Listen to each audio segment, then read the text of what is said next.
So hello everyone, welcome back to I smart study point. तो देखिए, आज के वीडियो में क्लास 12th केमिस्ट्री के लिए कुछ ऐसे इंपॉर्टेंट क्वेश्चन आपको बताने वाला हूं जिसको अगर आप बिना तैयार किए एग्जाम में जाते हैं तो आपको नुकसान झेलना पड़ेगा। 101% आपको नुकसान झेलना पड़ेगा। तो आज के इस वीडियो को पूरा देख लीजिए और जितने क्वेश्चन इस वीडियो में बताएंगे उनको तैयार करके जाइएगा। 100% आपको बेनिफिट होगा एग्जाम में, क्योंकि एग्जाम के रिगार्डिंग मोस्ट इंपॉर्टेंट क्वेश्चन है। आज के जितने भी क्वेश्चन आपको इस वीडियो में बताए जाएंगे।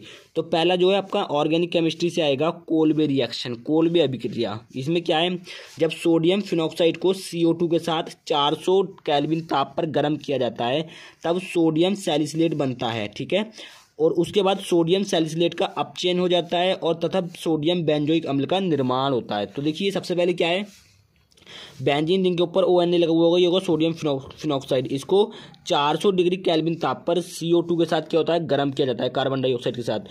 तो जो है ये सी, यहाँ से देखिए COO यहाँ पे आ जाता है, ये वाला Na जो है यहाँ से हट के इसके साथ लग जाएगा और ये OH जो ऊपर चला जाएगा। ठीक है, तो क्या बनता है, सोडियम सैलिसिलेट बनता है और इस सोडियम सैलिसिलेट को इसका अपचयन हो जाता है, यानी कि हाइड्रोजन इसमें जुड़ जाता है। आपको बताए उपचयन और अपचयन आपने पढ़ा होगा, हाइड्रोजन का जुड़ना और हाइड्रोजन का निकलना। ठीक है, तो हाइड्रो इसका अपचयन हो जाता है और इसका मतलब हाइड्रोजन इसमें जुड़ जाता है और उसके बाद जो हमारा बनता है उससे वो सोडियम बेंजोइक अम्ल का निर्माण हो जाता है, यानी कि ऑर्थो हाइड्रोक्सी बेंजोइक अम्ल। क्लियर हुआ। नेक्स्ट क्वेश्चन हमारे पास आया, carbyl amine reaction. Very very important name reaction है ये, इसको तैयार किए बिना आपको एग्जाम में नहीं जाना है। तो है क्या, जब क्लोरोफॉर्म यानी कि CHCl3 को एनिलीन और एल्कोहलीय KOH के साथ गर्म किया जाता है तो तीव्र दुर्गंध वाली पदार्थ आइसोसाइनाइड बनता है। इस अभिक्रिया को कार्बिल एमीन अभिक्रिया कहते हैं। इसका मतलब क्या है, देखिए इसकी रिएक्शन देख लीजिए।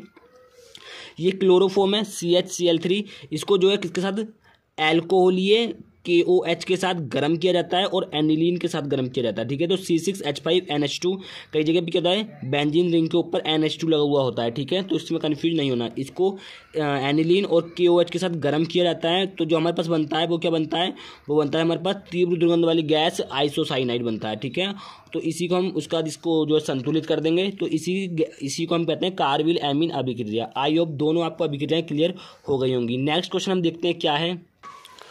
तो देखिए, अगला क्वेश्चन हमारे पास है, आदर्श विलयन तथा अनादर्श विलयन को समझाइए।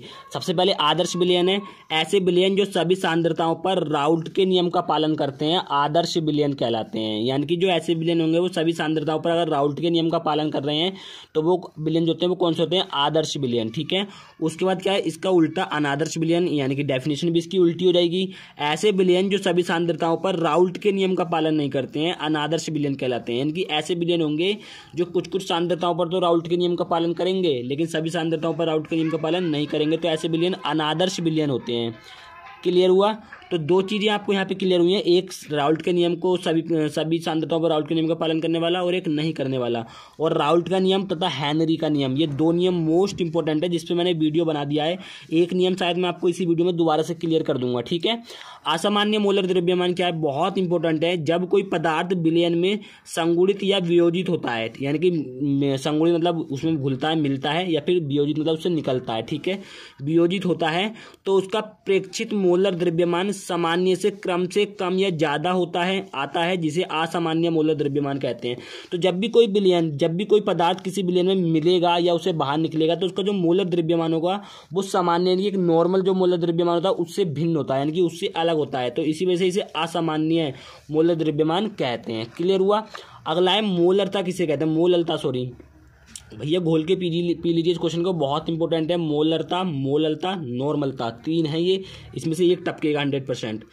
किसी विलयन के 1 किलोग्राम विलायक में उपस्थित विलय पदार्थ के मोलों की संख्या को विलयन की मोललता कहते हैं। इसे स्मॉल m से प्रदर्शित करते हैं। अब मैंने आपको बताया था कि जो विलयन बनता है वो विलय प्लस विलायक से मिलकर बनता है। तो किसी भी विलयन के 1 किलोग्राम विलायक में उपस्थित, यानी कि जो विलयन होगा उसमें 1 किलोग्राम जो विलायक होगा उसमें उपस्थित जो विलय पदार्थ होगा, यानी घुलने वाला जो पदार्थ होगा, उसके मोलों की संख्या को हम विलयन की मोललता कहते हैं और इसे स्मॉल m से प्रदर्शित करते हैं। मोललता m = विलय के मोलों की संख्या बटे विलायक का भार किलोग्राम में, यानी कि जो विलय का टोटल भार होगा और विलय के मोलों की संख्या जो होगी उसमें। ठीक है, उसका अनुपात को हम क्या बोलते हैं, मोललता कहते हैं। यहाँ से ये परिभाषा आप बना सकते हो कि विलय पदार्थ के मोलों की संख्या तथा विलायक के भार के अनुपात को हम विलयन की मोललता कहते हैं। क्लियर हुआ। उसके बाद अगला है मोल प्रभाव से आप क्या समझते हैं, मोस्ट इंपॉर्टेंट है।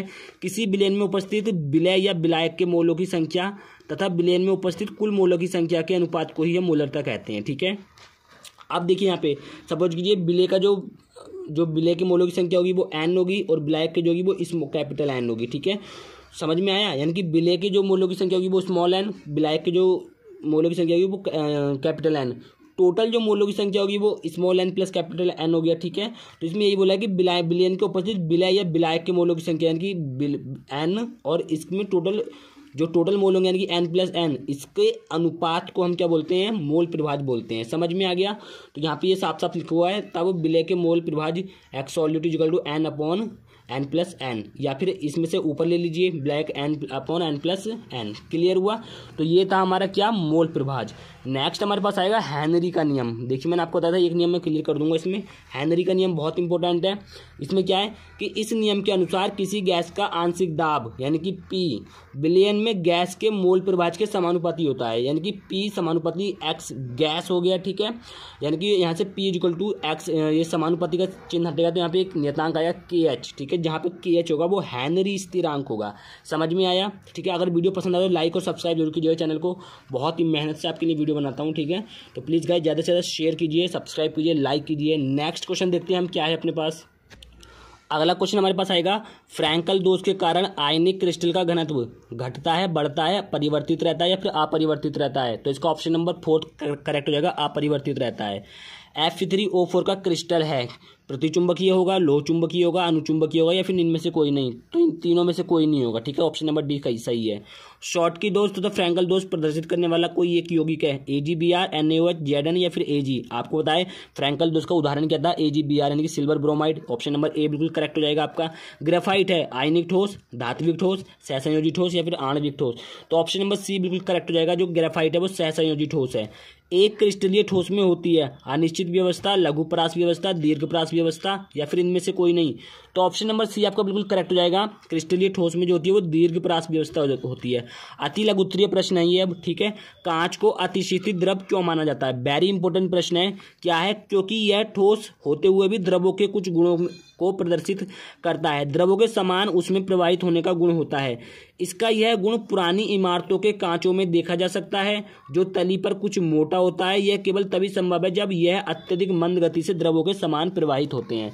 इसका मतलब क्या है कि कांच को अतिशीतित द्रव इसलिए माना जाता है। आपने देखा होगा, बहुत ईजी क्वेश्चन है भाई, बिल्कुल आराम से रट जाएगा, दिमाग में घुस जाएगा। देखिए समझिए, इसमें था क्या, आपने देखा होगा बहुत जो पुरानी बिल्डिंगें होती हैं, बहुत पुरानी मतलब कि 20-20, 30-30 साल पुरानी जो बिल्डिंगें होती हैं, उसमें आपने खिड़कियों में देखा होगा कि जो कांच लगा हुआ होता है वो नीचे की साइड से थोड़ा सा मोटा होता है, और अगर आप ऊपर की साइड से देखेंगे तो वो थोड़ा पतला होता है। कभी ध्यान से देखिएगा, जो बहुत पुरानी इमारत होगी तो उसमें होता क्या है कि जो कांच होता है वो अत्यधिक धीमी गति से बहता है, तभी तो ऊपर देखिए जब लगता है तो वो बिल्कुल फ्लैट होता है, यानी बराबर होता है सब तरफ से।